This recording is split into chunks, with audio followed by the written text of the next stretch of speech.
అందరూ ఎలా ఉన్నారు? ముందుగా మీరు కనుక నా ఛానల్ని ఫస్ట్ టైం చూసినట్టయితే please subscribe to my channel. అలాగే ఈ వీడియో కనుక మీకు నచ్చినట్టయితే ఒక లైక్ చేయండి. అలాగే యూస్ఫుల్ వీడియో అనిపిస్తే మీ ఫ్రెండ్స్కి కూడా షేర్ చేయండి. ఈరోజు మన వీడియోలో వచ్చేసి ఆటా పిండితో కుకీస్ ఎలా చేయాలి అన్నది ఈరోజు మన వీడియో అండి. పైన క్రిస్పీగా లోపల సాఫ్ట్గా చాలా బాగుంటుంది. దీనికోసం ఫస్ట్ మనం ఒక హాఫ్ కప్ షుగర్ని తీసుకొని అది షుగర్ పౌడర్ కింద చేసుకోవాలి. మిక్సీలో వేసి కావలసిన ఒక యాలక్కాయ కూడా వేసుకోవచ్చు. నేను ప్లెయిన్ టెక్స్చర్ కోసం ఓన్లీ షుగర్ మాత్రమే పౌడర్ చేసి తీసుకున్నాను. తర్వాత ఒక కప్ గోధుమ పిండి తీసుకోవాలి. ఫస్ట్ ఒక బౌల్ పెట్టుకొని జల్లెడ పెట్టుకొని అందులోకి ఒక కప్ గోధుమ పిండి వేసుకోండి. మనం జల్లించుకుంటే చిన్న చిన్న అలకలు కూడా పోతాయి కదా. అలాగే హాఫ్ కప్ శనగపిండి తీసుకోవాలన్నమాట. ఇది మన బేస్ కోసం. తర్వాత ఒక హాఫ్ స్పూన్ బేకింగ్ పౌడర్ తీసుకున్నాను. అలాగే ఒక పావు స్పూన్ చాలండి, పావు స్పూన్ బేకింగ్ సోడా తీసుకున్నాను. ఓకే, ఈ రెండు కూడా ఒకసారి ఈ మొత్తం ఈ మిశ్రమం అంతా కూడా ఒకసారి జల్లించేయండి. ఏవైనా మళ్ళీ నలకలు ఉంటే పోతాయి కదా. ఇలా జల్లించి ఒకసారి ఇది పక్కన పెట్టుకోండి. ఇప్పుడు మనం ఏం చేయాలంటే ఒక కప్ మెజరింగ్ కప్లోనే చెప్తున్నాను అన్నీ కూడా. నెయ్యి ఒక హాఫ్ కప్ తీసుకోండి. నెయ్యి మెల్టింగ్ ఓన్లీ రూమ్ టెంపరేచర్లో ఉండాలండి. ఫ్రిడ్జ్లో నుంచి తీసిందో లేదో మెల్ట్ చేసిందో అయినా కూడా కరెక్ట్ కన్సిస్టెన్సీ రాదు. సో అన్నీ కూడా మనం ఏం వేసినా ఇందులోని అన్నీ రూమ్ టెంపరేచర్లోనే ఉండాలి. తర్వాత మనం ఇందాక షుగర్ పౌడర్ చేసుకున్నానని చెప్పాను కదా, ఆ హాఫ్ కప్ షుగర్ పౌడర్ని కూడా ఇందులోని వేసేసుకోవాలన్నమాట. వేసుకొని అది బీటర్తో బీట్ చేసుకోవాలి.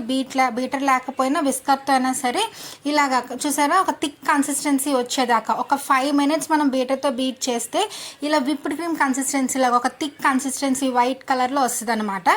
ఇది మన కరెక్ట్గా ఉండే కన్సిస్టెన్సీ. ఇలా వచ్చేదాకా మనం బీట్ చేసుకుంటూ ఉండాలి.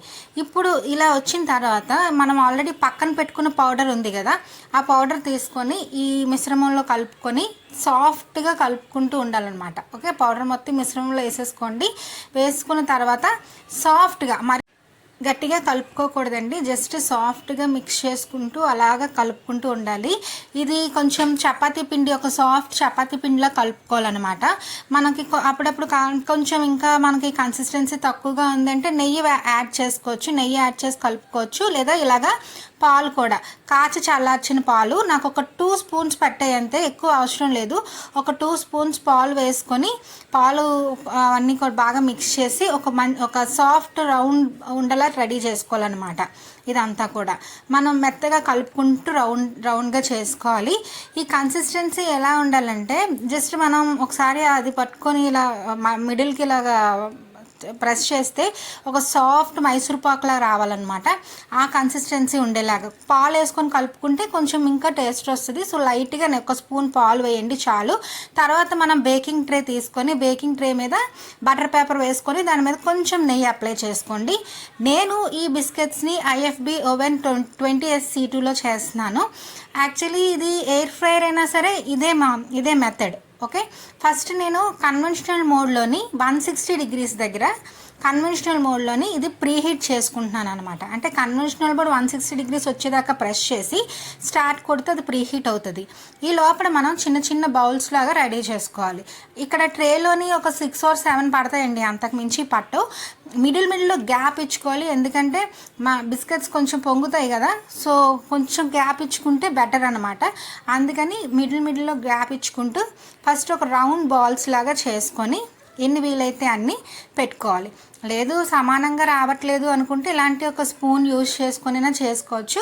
లేదా మనం మామూలుగానే చేత్తోనే చిన్న చిన్న బాల్స్ లాగా రెడీ చేసుకోవచ్చు అనమాట. ఈ లోపల మనకి అక్కడ ఓవెన్ ప్రీహీట్ అయిపోయి ఉంటుంది చూసారా. 28 అంటే ఒక 2 minutesలోనే మనకి ఓవెన్ 160 degrees దగ్గర ప్రీహీట్ అయిపోయింది. అయిపోయిన తర్వాత ఈ బౌల్స్ని కొంచెం చిన్న చిన్నగా ప్రెస్ చేసుకోవాలి. మరీ అప్పడలాగా ప్రెస్ చేయకూడదు, జస్ట్ సాఫ్ట్గా కొంచెంగా ప్రెస్ చేస్తే చాలు. అది లోపల నుంచి ఉడుకుతుంది, చాలా బాగా ఉడుకుతుంది, పర్వాలేదు. ఆ బౌల్స్ని అలా నెమ్మదిగా చిన్నగా ప్రెస్ చేసుకొని ఇప్పుడు ఓవెన్లో ప్లేస్ చేసుకుంటాం అనమాట. ఓవెన్లో ప్లేస్ చేసుకొని నేను ఇది ఏం చేశానంటే 160 degrees దగ్గర కన్వెన్షనల్ మోడ్లో 15 minutes ఉంచాను అనమాట. ఇక్కడ చూసారా టైం పడుతుంది. 10 minutes తర్వాత ఇక్కడ 5 ప్రెస్ చేస్తే 15 minutes వస్తుంది. ఇలాగ 15 minutes దగ్గర స్టార్ట్ చేశాను కన్వెన్షనల్ మోడ్లో. ఓకే, ఇప్పుడు ఈ 15 మినిట్స్లో మనకి బిస్కెట్స్ చాలా బాగా బేక్ అవుతాయి. ఈ లోపల మనం రిమైనింగ్ బిస్కెట్స్కి రెడీ చేసుకోవచ్చు. ఒక స్టీల్ ప్లేట్ తీసుకొని దానికి కొంచెం నెయ్యి అప్లై చేసుకొని ఇలా రౌండ్ బాల్స్లా చేసుకుంటూ కొంచెం కొంచెంగా ఒత్తుకుంటూ మనకు కావాల్సినన్ని బౌల్స్ని రెడీ చేసుకోవాలి. అలాగే మనం మిగిలిన మిశ్రమం మీద కొంచెం కర్చీఫ్ కప్పుకొని ఉంచుకుంటే బెటర్, మళ్ళీ ఆరిపోకుండా ఉంటుంది నెయ్యి అంతా కూడా. సో ఇలా మనం చేసుకున్న తర్వాత అన్నీ కొంచెం పక్కన పెట్టుకొని ఇలా మనం చూస్తే ఇక్కడ IFB 20S C2లో ఏంటంటే మనకి పైకి కనిపిస్తుంది, అది చాలా భలే అనిపిస్తుంది. అది చూసారా, పొంగుతూ బిస్కెట్స్ పొంగుతాయి కాబట్టి ఆ మిడిల్లో గ్యాప్ ఉంచాలన్నమాట. బిస్కెట్స్ ఒక 15 మినిట్స్కి మనకి బిస్కెట్స్ కంప్లీట్గా రెడీ అయిపోతాయండి. ఇప్పుడు చూస్తే ఇలా ఉన్నాయి, కానీ కొంచెం చల్లారితే ఇలా ఉంటాయి బిస్కెట్స్. చాలా బాగుంటాయి అన్నమాట. చాలా క్రిస్పీగా ఉంటుంది, పైన లోపల చాలా సాఫ్ట్గా ఉంటుంది. పిల్లలకి కంపల్సరీ చేసి పెట్టండి.